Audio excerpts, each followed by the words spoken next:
Welcome back, y'all, to Why Y'all Working. This is a special segment, Boom or Bust, dissecting what in person shopping looks like. Is in person shopping going to keep booming, or is it going to bust and virtual experiences via buying retail and other items become the future for us? Why y'all working? Alaire, you had a great point you were going to bring up that you noticed the story.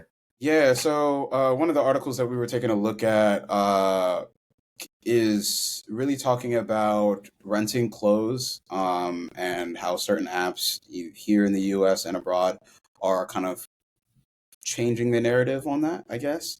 Um, I'll read some of this here. The way it works, lenders create profiles where they list their personal clothes with items ranging from designer fashion and vintage to emerging brands for users to borrow at a rental fee. Um, that is very interesting to me.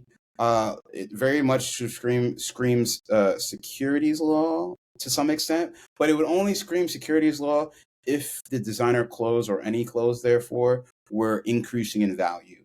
Now, usually things decrease in value when they get used. However, when we look at these clothes like a business, in and of itself, it's similar to like VinoVest, where you're investing in a bottle of wine and I guess over time the bottle ages and it gets better, and if it's getting sold more, the stock goes up, et cetera, et cetera.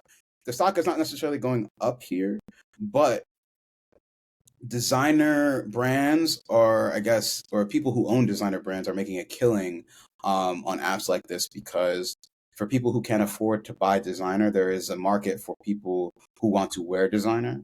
So I'm not one of those people, but Michael, you purchase and you divulge in these things and partake. So you may, for whatever reason, want to rent some type of designer. I don't know, some Hermes or whatever you. I don't know what is so expensive that you can't buy that you would want to rent, but that would be the situation in which most people would want to rent these things. Some people can't afford even Nocta, for example, which is usually around between the $100 to $300 price point, but they may be able to rent it for 25 quid, which is pound if for some people who didn't know, or dollars, or whatever the case is. So there is Buy Rotation is an app um, here in the United States that was started by Ishta Kabri Davies. I'm probably saying that wrong, but she had success in the UK in 2019 when she first launched there. Um, okay. They're peer-to-peer rental apps. Again, it's interesting because similar to like Poshmark and resellers, like Poshmark is like a one-way street, right? Like you're selling the clothes, and if you want to resell because you don't like the piece that you got from somebody else, you can do that. But if not, um, I don't like when it comes to things like Buy Rotation and brands like this. I'm not, or Loanhood is another one in the United Kingdom um, that I'm seeing an ad for, which is interesting. It says, I got a new outfit worth £155 at Selfridge's sustainable fashion swap shop without paying a penny. Okay, well, that might be a market shop, but some of these things we're saying that they are reducing carbon footprint, but I don't think they are, because if they're shipping these things to you, they're still utilizing planes, trains, cars, buses, trucks, etc., to get to you in terms of delivery and purchase, and then not to mention packaging and whatever the case may be.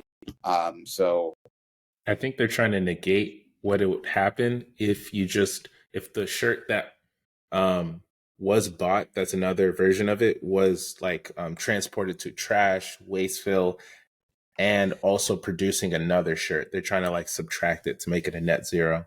I feel like, and this is like, I'm reading through the article here, and it's talking about like, you know, it says, unlike traditional rental platforms, peer-to-peer rental apps task their users with the washing and dry cleaning of their clothes, as well as shipping and handling, which users often work into the final rental price.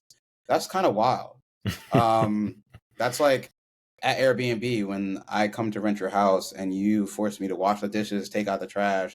No, like I can go to a hotel and I have to deal with none of that. Like, you feel me? So there is also the issue of damage and theft to their property. So like if that happens, then I guess there is insurance allotted to them so they can recoup that investment. But again, if you're buying so many clothes that you can't wear them, or don't want to wear them, so much so that they're ending up in the trash or the landfill, and this is a solution for you to be able to get a little extra money in your pocket. I mean, that really just depends on if you're entrepreneurial or not at that point, right? Because to the brands, especially the designer brands, they don't want to see their stuff ending up in the trash. But I feel like people who have a lot of money and who are constantly buying designer brands are only ever buying designer brands and then throwing them away, unless they are, secondhand gifting them to, a family member or a friend, or reselling them, right?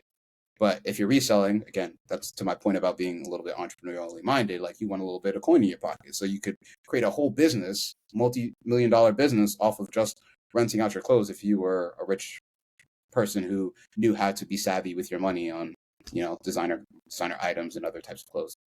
And that's the real sustainability that these companies are trying to market to us. Like this clothes, they'll say stuff like the materials used, little to no water was used in making the product.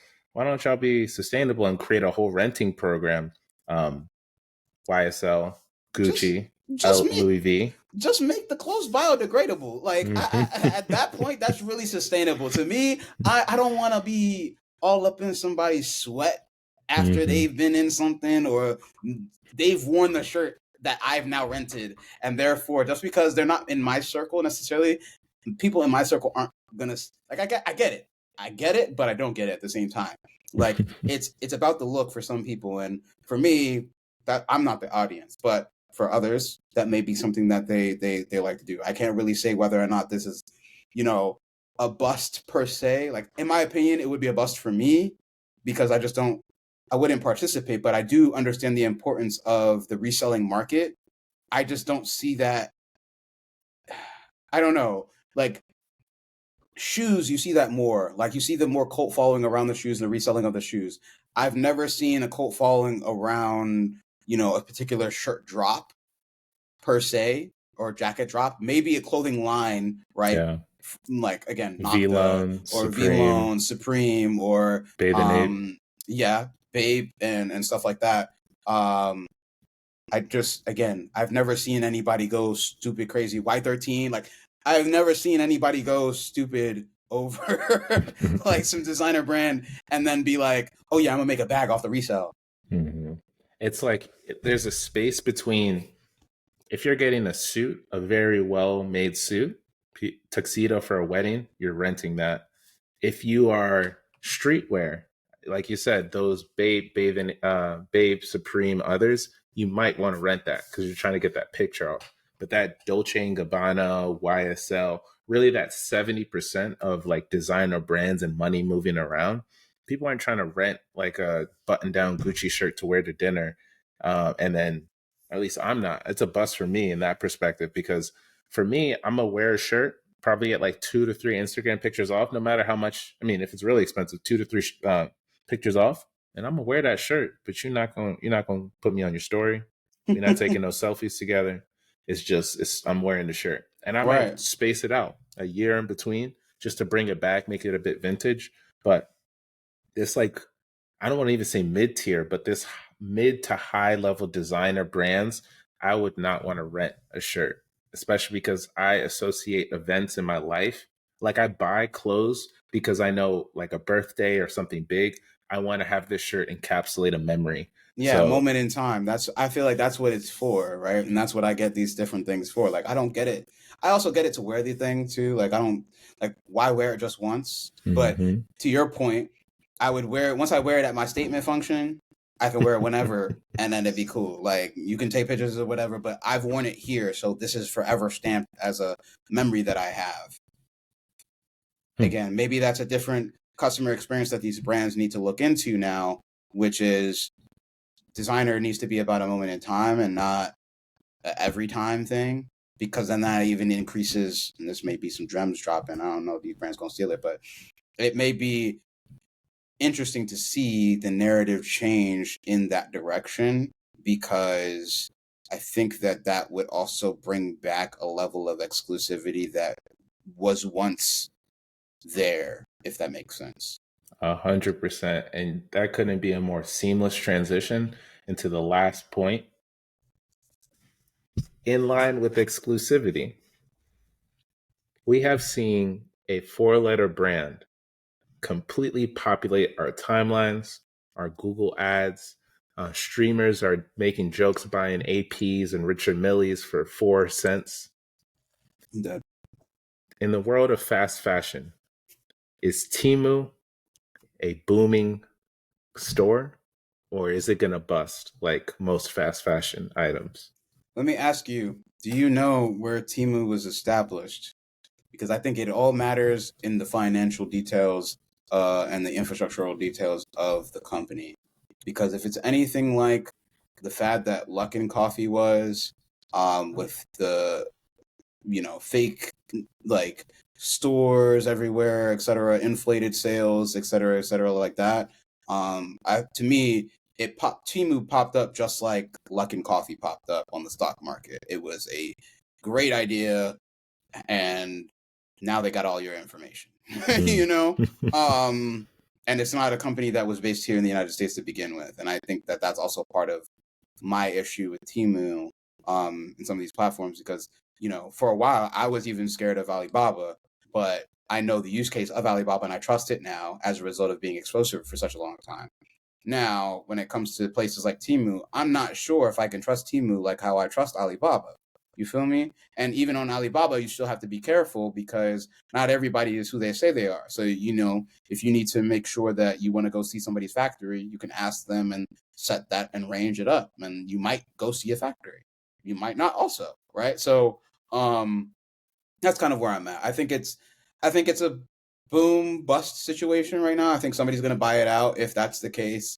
And again, this is me speaking off the dome at a I don't know 36,000 feet view of the situation with Timu. I think they're doing a partnership with TikTok. I thought I saw, or at least you can buy things off the Timu platform through TikTok's shopping um, mechanism that they've integrated into their app now. Yeah, that Um, brings me to the content sweatshop, just to talk through that as a really trending topic. Anywhere from Singapore to just the overall continent of Asia, there's multiple different houses, apartments, co working spaces that have these maybe like 5 foot by 5 foot rooms with a nice circle lamp and a hold for your phone. And people are recording content, how to guides, ads, just building these like 7 second scroll, doom scroll content that features some of these, again, 4 cent ads to boost up the value of these same fast fashion items. It's a big, big thing we're seeing globally. do you think that it's going to expand here in the United States even more than it is already, and how do you think that that's going to affect, I guess, traditional advertisers when it comes to competing with this in the future? I think it might be a boom for small businesses that are building authentic pieces that have a meaning to it. In putting together the show notes, I started to think like, is the Louis Vuitton like Don shoe silhouette, is that patent pending, or is there a patent behind it, or is it just what's the word for Trademark? open or, license? or like Yeah, no, all of their stuff for the most part, even small businesses, this is like where some of my expertise as a creative kind of comes in, because all of the stuff that I've done research in for even the smallest brands that like put out like their own clothing lines, if you want like a style of shirt not to be used by anybody else or at least licensed out, you have to um, get that patented or copyright or something like that, because it's the style of the cut, it's the weighting of the fabric, there's a lot of things involved. Certain stitch maybe here versus a double stitch there. Like, again, designer brands go through this. They have a strict guideline on how their things come out. So I'm sure that for each of their lines, for their bags, they've had probably a patent of, this is how we do things. And again, patent may be the wrong thing that we're using here, so please, somebody who knows this, correct us. Let us know in the comments. It could be a trademark, it could be copyright, but I think that we may be using the right one here.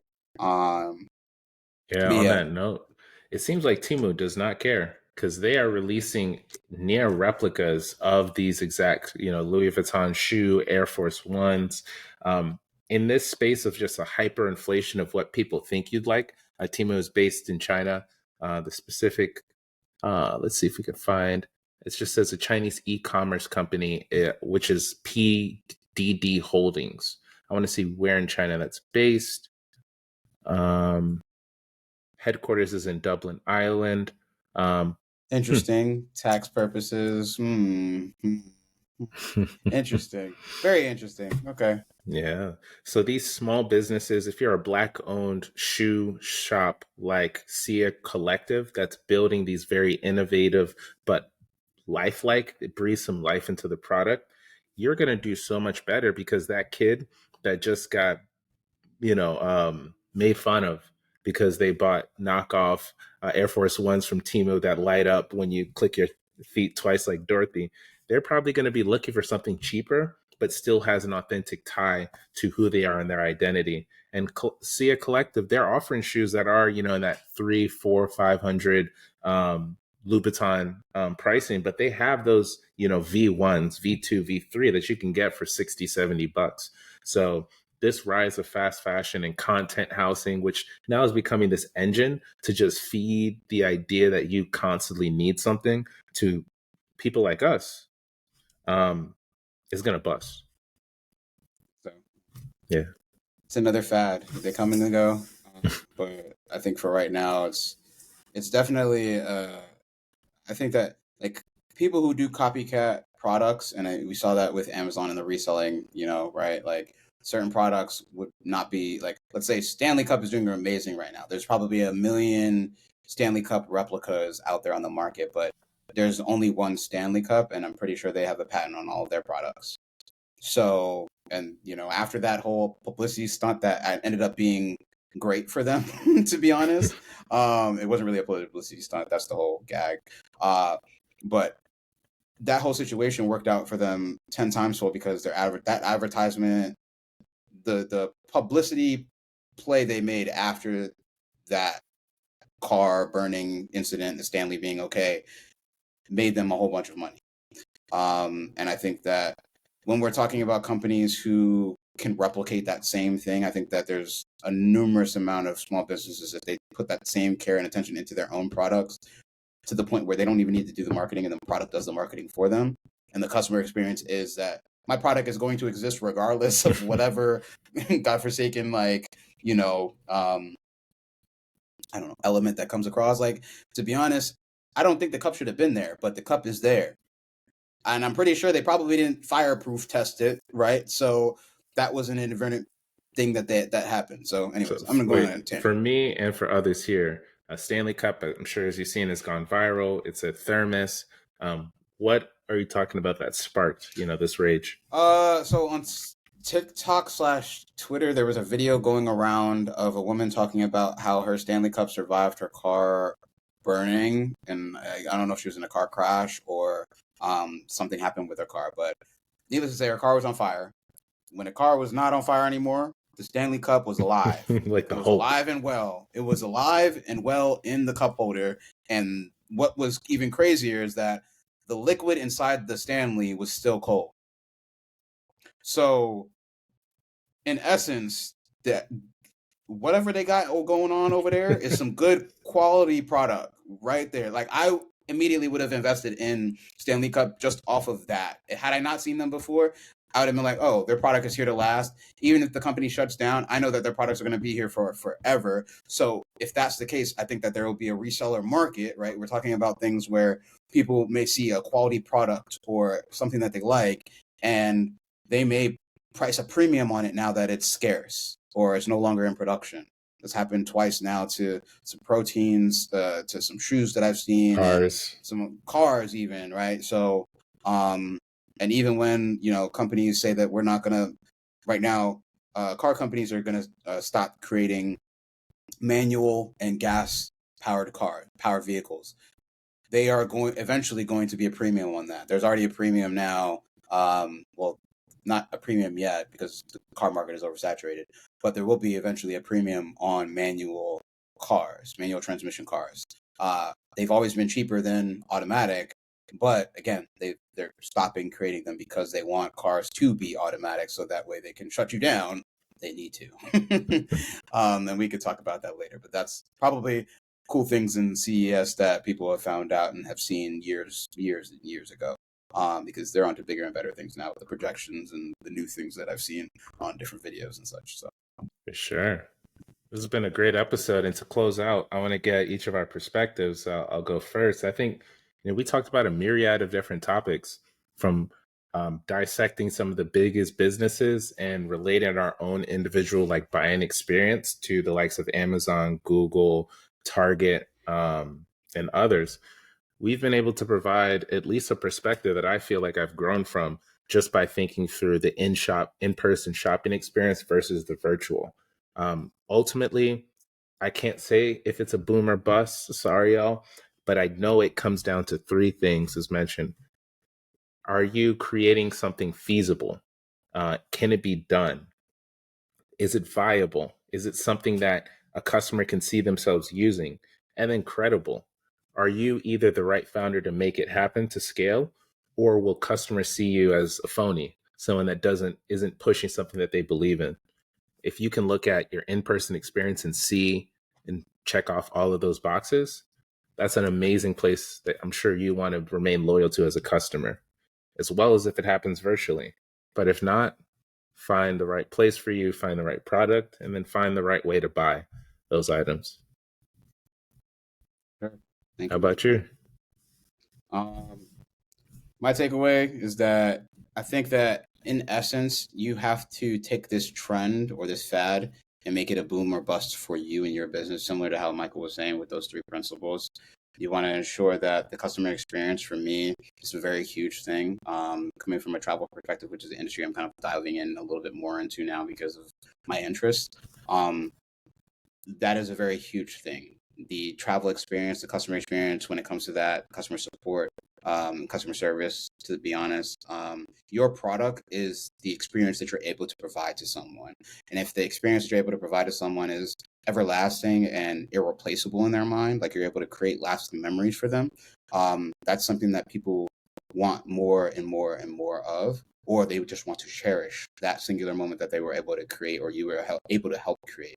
So when it comes to applying that to product spaces and product type companies and small businesses that are creating a general experience for their consumers and their customers, I would say you always need to be leading with the customer experience first, thinking and putting yourself in the shoes of the consumer.